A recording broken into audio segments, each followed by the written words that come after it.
Good morning, everybody. This is Sally. I'm so excited. I'm so excited to be here and to be doing this today. I hope everybody is having a great morning and a great day. This is my first LinkedIn Live, everybody, and I have been so giddy about doing this because it's been something I literally had to work myself up to doing.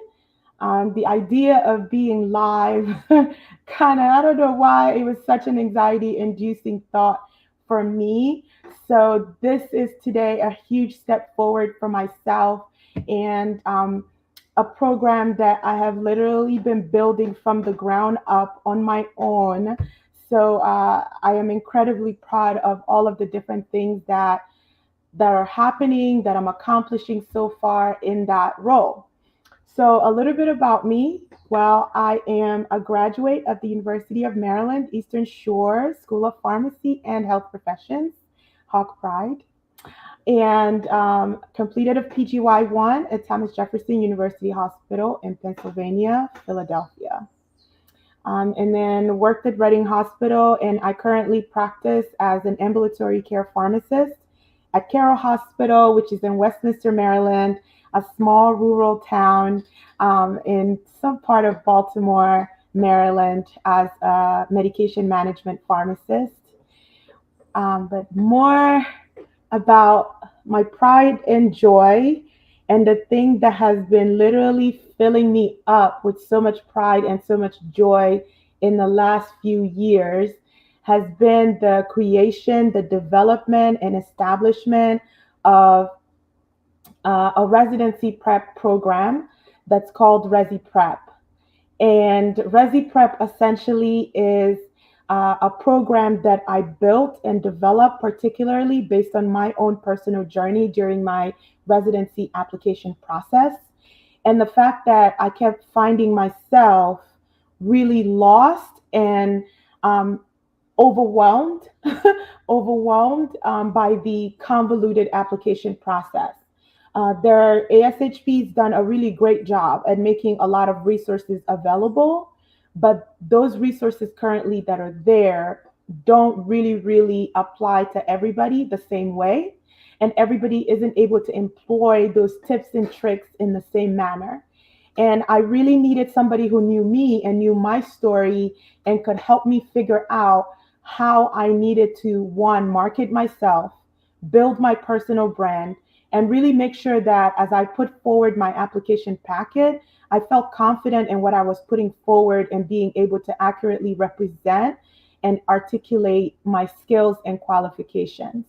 And so at the end of the application process, of course, thank God I successfully matched, but I found myself with a lot of resources. And so I began helping other student pharmacists that were going through the process. And initially just began with reviewing letters of intent and reviewing CVs until I discovered that there's this whole other issue about teaching candidates how to appropriately interview, or effectively is a more appropriate term, how to effectively interview. This has kind of grown, and I have been very happy and incredibly satisfied operating in the shadows for the last 6 years. Well, for 5 years that the program's been going on, I've been super happy just being in the shadows and having people come to me from word of mouth. I work with one student, that student finds success, and they tell their colleagues or other students or other friends that are at other schools, hey, there's this person who does this, and she'll meet with you and go over a bunch of things to prepare you.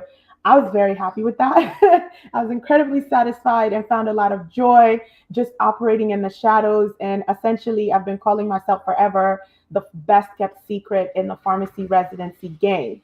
Um, Last year, I decided that it was time to come out of the shadows because of some perspective. It was actually one of my clients who spoke to me and told me that there are hundreds of students out there, thousands of students out there who go through residency application every single year, and that I was basically being selfish, and she wasn't wrong. called me out on it by allowing my fear of visibility to kind of force me to not bring this program forward and make it available to the masses.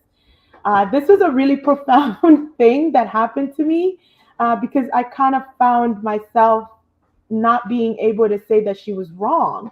I wasn't staying a best kept secret because I didn't have confidence in what I was doing. I wasn't staying a best kept secret because I didn't think that what I have figured out and the process that I have built and tried over and over again and have been successful with different caliber candidates, I had a lot of confidence that I have actually legit figured out what the secret sauce is.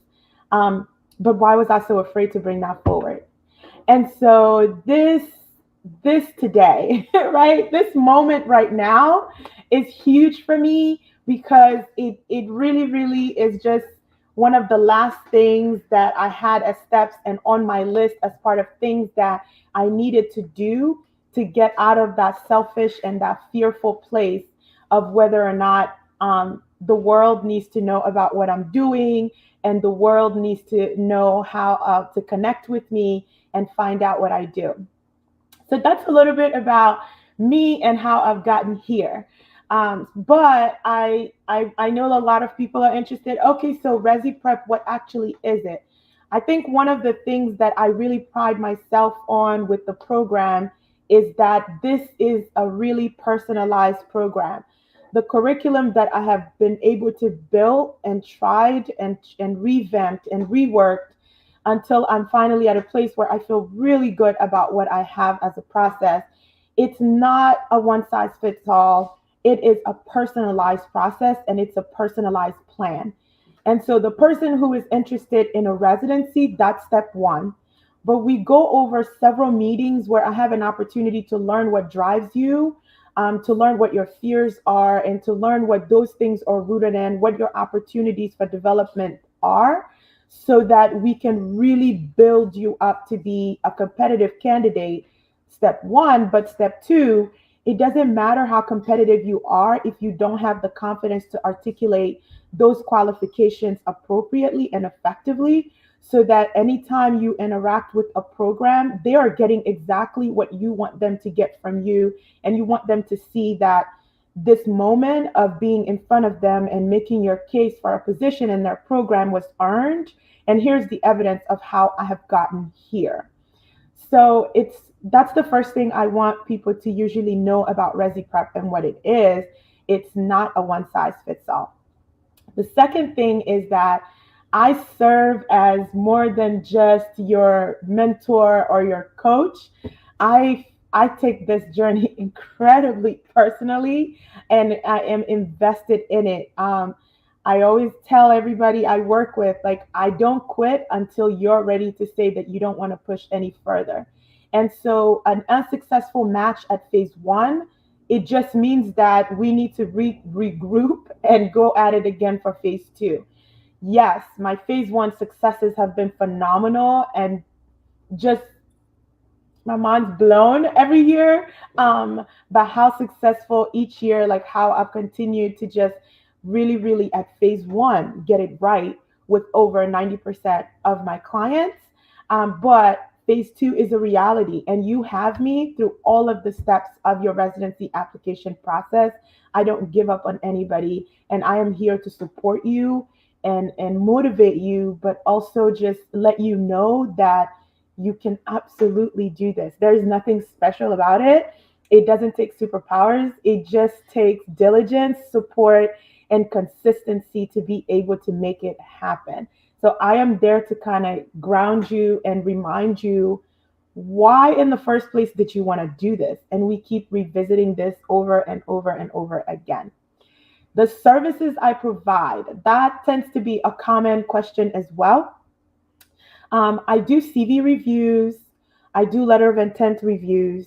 We do mock interviews, as well as I do video recordings where I send you a few questions, a series of questions, And we practice your ability to answer these questions. I'm specifically targeting the ums and the uhs, a lot of the fillers when you record these things and when we do the mock interview, so that when you're articulating yourself, you're not, first of all, long winded and going on forever and ever before you make your point, but that you are clear and very clear in the way you articulate and answer these questions. And also, like, you're answering the question, because there's no point, like, if you go all around the world and then at the end of it it's like, okay, well, what was the resolve, or what did you learn from it? So teaching you and practicing with you how you answer a question, how you listen to make sure you understand the question before you go jumping on and answering those questions. So those are some of the services. I really want to pause a little bit and talk about my CV review and my letter of intent review process. The people who've worked with me can attest to this, and I intend on inviting so many of those people on lives as time goes on, to just have them share their experiences with working with me. But they'll tell you how thorough and how intense the CV review process is with me. I absolutely sweat the details to a great degree, because I know that this matters. Your CV is going to be one of the first things that's pulled up and looked at. It cannot be sloppy. You have to have a template that is very easy to read. Aesthetically, it can't be, there can't be writings all over the place, but we also can't have a blank sheet because there's so many white spaces on the page. So there is a way to do it and do it well. It doesn't, I don't believe like there's one template that reigns supreme or anything, but the CV has a goal. We need to be organized and structured in the way we tell the person reviewing your application all of the experiences and all of the qualifications you have. They shouldn't have to be sieving through a sea of information to be able to find that. The letter of intent we work on very intensely and for a very long time. I believe that the letter of intent writing process is not a sprint, it's a marathon. We focus on developing a letter in phases. And so when I'm working with my clients and I'm working with all of you, we work on content development. We have several meetings where we talk about what we want to include and what we don't want to include and why. Once we're clear on that, then we're ready to write. But we don't actually just sit down and start going off on a white piece of paper, that because we find ourselves circling back because we skipped steps of making sure that our content development process was very clear. And so, in a nutshell, that's what I'm about today. Today is really more about this victory for me, my coming out party, and my declaration to the world, in that Rezi Prep is here and it's thriving, and I am so proud of everything that it's been able to do so far in helping make the postgraduate dreams of so many students a reality. I literally initially just set out to help one person per application season. And so to think that we've gone from that to this past application cycle where I had over 60, I'm incredibly proud of these numbers, and even more proud of the fact that in the last 6 years, I have a median phase one match rate of over 96%. That's something that I never really set out to do and didn't envision that I could do, but here we are, and I'm killing it. I just have to say that. I just have to say that because I'm very proud of that for sure. So I'm looking in the comments. I have a few questions. Thank you so much for doing this. So Rachel is asking, how do you decide what students you would like to work with? I really pride myself on this, and it's why that discovery phase is so important. I don't turn anybody away. I don't think that it's my place to tell anyone what they are allowed to and not allowed to aspire to. I don't. I do ask for transparency. I do want to know what I'm working with. What have been your limitations as a student? If we feel like the GPA and all these different things are not as strong, letting me know those things early. It doesn't mean like if you want to try that I'm going to tell you, hey, listen, I know you want to do a residency and all, but I just don't think that it's the right move for you. I don't make decisions for anybody.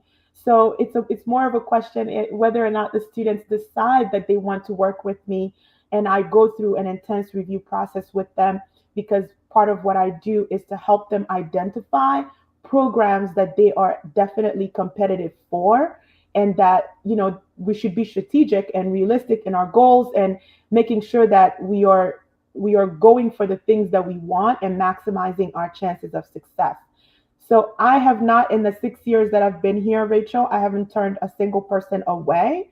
I find that students who kind of come to the realization that they want to go for a residency or any type of postgraduate training, they've been at the grind for a while. They're usually stellar students. They're very good students. The thing that they would be concerned about, which is their GPA, is usually well within the range of being competitive for the process. So there is no real criteria for who gets in and who doesn't get in. I am here to serve you and help you accomplish your goal. I love that question, Rachel. Thank you so much for asking it. And so, how do you find me? Me, I'm everywhere. You can find me everywhere. Currently on TikTok, Instagram, and on LinkedIn, there is a Rezi Prep 360 page that you are able to follow. In the comments of here today, I will, in the comments of this live stream, I will put my link tree link there. And with that Linktree link, you're able to kind of find me and see all of the different places where I surface. But I want to make sure that you can find me. We are on TikTok, and definitely down with all of the fun things happening on TikTok while learning and sharing a lot of great information. There is a YouTube channel where there's information and content that you can access on your own time and learn as much as you can. My favorite part about being available on all these platforms have definitely been the DMs and the questions. You guys ask such phenomenal questions and amazing questions.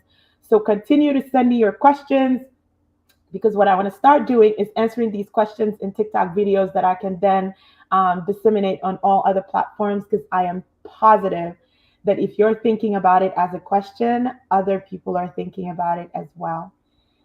So thank you for accepting me, and thank you for the support. I mean, thank you for the overwhelming support and the encouragement with doing all of this, and everybody's just been encouraging me and making me feel like I'm definitely on the right track with why I want to do this and why I started to do this in the first place. And I want you to know that I don't take these encouragements for granted. I do appreciate them so much. So thank you so much for all of you that are tuning in, and thank you for the questions. I want to give a shout out to the best friend. Thank you, Dallas, for coming through. You always have my back. I love you, girl. Have a good day, everybody, and reach out to me, follow the Linktree link, and connect with me. Thank you guys so much. Bye.